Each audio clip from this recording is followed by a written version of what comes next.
So, how do I make the jump? Well, right now, okay, this is not an advertisement. I did actually rip this off of, I think I ripped these images off of Best Buy's website. Right now, as I'm talking to you, I am rocking a Sony voice recorder. This is actually an older model than what you have on display. And I am using a lapel mic. The reason I am using a lapel mic is because I talk with my hands. If you don't want to use the lapel mic, you have to, have the voice recorder in front of you like, you're a karaoke singer. So,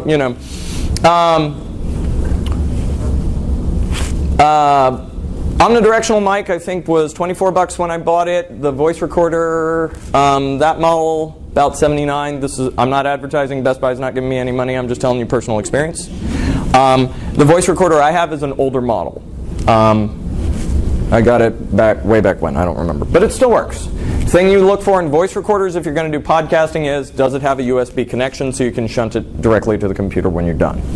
Okay. Here's the process of taking your online class, of taking your face-to-face class and moving it online. First is content creation. Content creation is what you're doing in your face-to-face class. It's what I'm doing right now with y'all. I am recording the screen imagery right now, and I am recording the audio on my voice recorder. Then you shift to what I call production.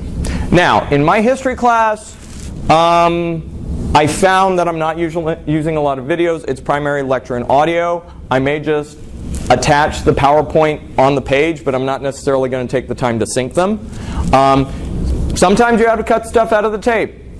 Sometimes you have the kid who opens the soda and it explodes in class, and you don't want that to be eternalized. Sometimes you have that great intellectual sidebar discussion which was meaningful, but not what you wanted to talk about for 5 minutes. So you kind of cut it out of the tape so it now kind of flows. And one of the things that's really nice is, for most of the companies that make these voice recorders, the software that goes on your computer to actually convert it to an MP3 and do stuff with it, it's free because they got their money off the hardware. So you don't have to look for pricey voice editing software because you're not going to auto-tune yourself. You're just going to cut stuff out of the tape. And that process, you can become...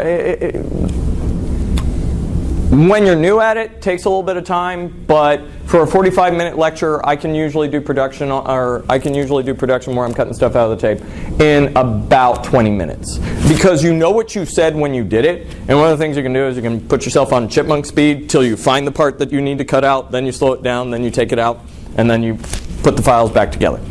Now, publication. This is where you need to look at what resources you have and what resources you're willing to use. So there are some sites that are dedicated podcasting sites. My podcast is on Podbean. I pay them a hosting fee of $9 a month. But you can also put your lectures out on Spotify. There are other services. You can also put it on the iTunes Store or the Google Play Store. Now, I also know that you could upload your MP4 or your MP3 files to Canvas directly or to MediaSite. The reason I went with a podcast service rather than just taking the audio is I wanted something that my students could take with them on their phone. Because I had my students who are high school students who might be on the road. They have their iPhone or their Android. They can listen to it while they're in the bus off to contest. But also, how many of you you have working people in your class that are rotting their lives on 281, I-35, I-10. Well, rather than having them listen to stuff on the radio, they can listen to you. Of course, I always put the caveat, if you fall asleep behind the wheel because of my lecture, it is not my fault. For those of you in ISDs, especially your Google districts or Google Classroom schools, you can put it on your Play Store for that account. I also wanted to do a third party. The other reason I did Podbean is so I could take the MP3 and I could send it to my course page for the college, which of course is in Canvas and St. Philip's, but if I got picked up for something else, I could send it to this college, that college, whatever, because it's still my content. One of the other things that the podcast sites will try to do is they will ask you, do you want to monetize this? I would say no.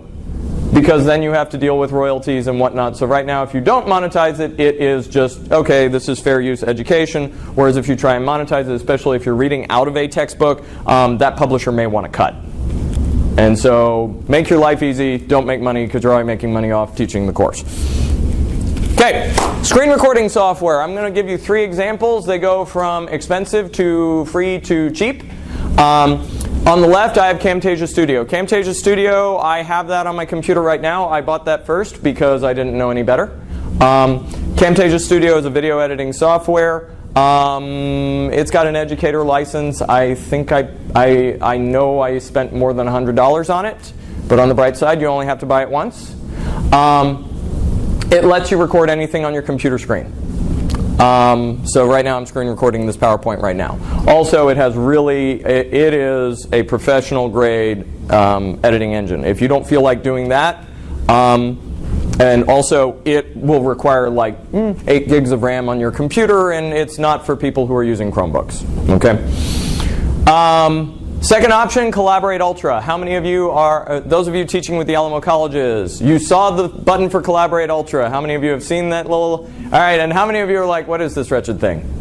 Okay, what Collaborate Ultra is, it is actually an interactive classroom environment. So if you were actually doing you can host what's called a live web conference where you can have your students ask questions in the chat box while you're talking to them. It's really quite fun. They do some great trainings on it. But the other thing that I've used it for besides Interactive Classroom is I do it for my virtual office hours. I say, okay, I'm going to be logged into Ultra for this frame at this time. If you need to talk to me, do that. I also use it for conferencing with my online students. So between test 1 and test 2, they have to schedule a conference with me where I go over their tests and offer improvements. So in my current section of 1302, I have about 23 students. I've managed to confer with 18 of them. It's because I made it half a letter grade. But anyway, incentives. Third thing is Microsoft Office Mix. That is an add-in to Microsoft PowerPoint. It actually allows you to record narration and interact with it, and it's recording what you're doing in PowerPoint slide by slide. Now, so you have the ability, and in Collaborate Ultra you can also record those conferences as if you're recording in class for online students. But the other thing you could do is hop open a Collaborate Ultra window while you're teaching a class face-to-face and use that as your screen recorder on the cheap. Now, you can also get imagery where you actually can record off your document camera. Most of those document cameras actually have recording software that you can download, again, for free because they made the money off the hardware, and there's a learning curve on that. Okay, when you're sketching by hand, you got 2 options, especially those of you doing math and science. I know you do a lot of sketching by hand. Option 1, actually recording what you're doing under the document camera. For me, that's my favorite because when I'm drawing, I need the friction you get from paper. Okay. Option 2, and some of you have seen this in some of the classrooms where they have the little tablet on the screen where you can actually write on the screen, or you can use a Wacom tablet for those of you who do a lot of work at home. This is basically a mouse that's a stylus, and it allows you to draw by hand. And so for those of you who you don't feel like getting formulaic with PowerPoint, you want to do it by hand, again, do what you're familiar with and then find technology that lets you do what you do. Okay, video recording, similar process, a lot more time intensive because you have to render and then you have to buffer, and that takes an obscene amount of time. One of the things about Collaborate Ultra is they buffer in the background, but if you're using Camtasia or if you're using Office Mix, that's going to take you a lot of time. So what I usually did was, again, I'll just give you the PowerPoint and I'll do the podcast because I do not have time for substantial video recording and editing most of the time. Big time test reviews, yes, I'll do a video. This is Collaborate Ultra. I've used it this year for interactive web conferences on a weekly basis, and it can let you record content, and you can give your students a link if they did not attend, or if they want to do instant replay.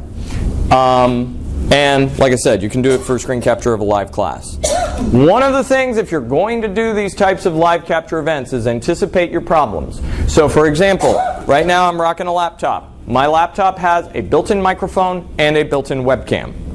So if they need to see me, that's not a problem. But if you're used to using the desktop that's in the room, like if I was using this desktop back here, Usually doesn't have a built-in mic, and it doesn't have a webcam. So when I'm doing something like that, or if I know I'm going to be moving in the room, instead of just being stuck at the podium, I'll rock the portable device. The one thing I will say is, if you have visuals and you have a voice recorder, getting the audio and the video just right is a challenge. I've had a few videos where it looked like a Bruce Lee film where the overdub did not match up to the lips. Or the PowerPoint slide. On my wish list to fix that, this item, I've been salivating over it. This is what they use at TED Talks. This is a Samson stage, costs over $100. What it does is, you're wearing the lapel mic, you got the little transmitter pack on your back, it sends telemetry to the USB that's plugged into your computer. Now you don't have to worry about the Bruce Lee effect.